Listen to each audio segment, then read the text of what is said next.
L-iskema tal-prezzijiet illi ħabbar il-gvern hija gimmick għax dan huwa intervent perikolus li se jħalli impatt negattiv fuq in-negozji f'pajjiżna. Dan kien is-sentiment prinċipali tal-Kamra tal-Kummerċ b'reazzjoni għall-iskema tal-prezzijiet li ħabbar il-gvern ta' Roberta Bela l-ħamis li għadda.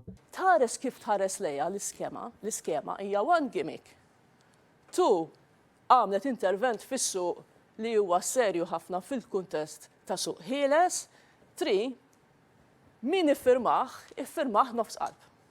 U dawn huma affarijiet li naħseb li huma serji fil-prinċipju. F'intervista waqt il-programm NetLive, l-eks-President tal-Kamra tal-Kummerċ Marisa Xwireb qalet li għal din l-iskema li tkopri fija biss 15 il-tip ta' prodott kien hemm ftehim li l-importaturi kellhom bil-forsi iffirmaw għalih. Se jkun hemm ftehim li l-importaturi u retailers jistgħu jiffirmaw għalih u li hemm numru li jiffirmaw għalih mhux għax jemmnu fih dal-ftehim imma x'ħassew li ma kellhomx option importanti li nagħmluha ċara din. Marisa Xwireb spjegat kif mis-sajf li għadda il-prezz tal-ikel fl-Ewropa beda jorħos fejn il-kriżi akuta tal-ikel bdiet tbatti u għalhekk il-mossa ta' kif il-gvern ħadem dawn il-prezzijiet mhix fl-aħjar interess tal-konsumatur. X'qed jiġri fl-Ewropa, mis-sajf law il-prezzijiet tal-ikel fl-Ewropa bdew jonqsu.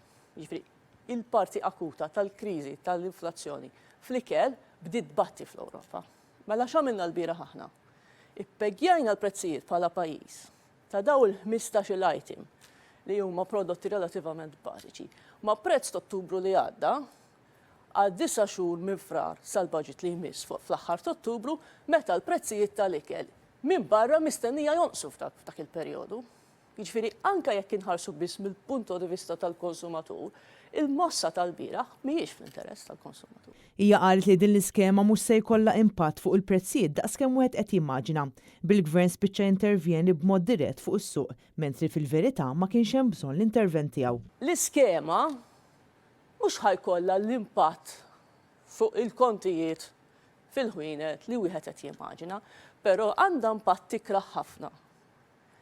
Fil-fatt li għandna l-gvern li qed jintervjeni b'mod dirett fuq is-suq meta m'hemmx sitwazzjoni li tiġġustifika dak it-tip ta' intervent għaliex fil-fatt li l-prezzijiet mistennija jonqsu minħabba li l-prezzijiet barra qegħdin jonqsu fejn jidħol ikel mill-pajjiżi minn fejn importaw.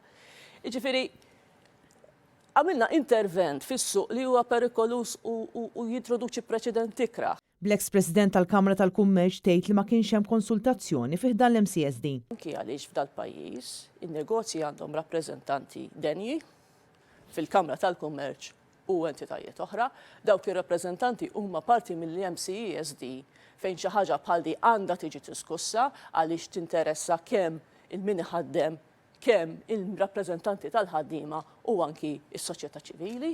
Jiġifieri il-post fejn kellha ssir id-diskussjoni u hemmhekk. U ma saritx. U ma saritx fuq livell ta' MCSD.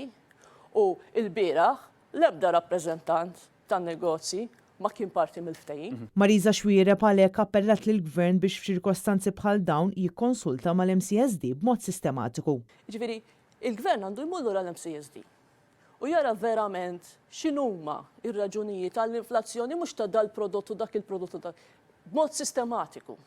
Għax għandna element inflazzjonarju li huwa kkawżat minn dak li qed nagħmlu lokalment. Għandna element inflazzjonarju ieħor li ġej mill-isfidi li hemm min-naħa tat-trasport, pereżempju, minħabba l-fatt li aħna gżira fil-periferija u di tranzizzjoni li hemm għaddejja fl-Ewropa qed tintroduċi taxxi ġodda li lilna qed jaffettwawna bħala pajjiż żgħir gżira iktar minn pajjiżi oħra fl-Ewropa. Ġifieri diskussjoni fuq dak il-livell għandha tkun. Marija Franca Lanza, Annet News.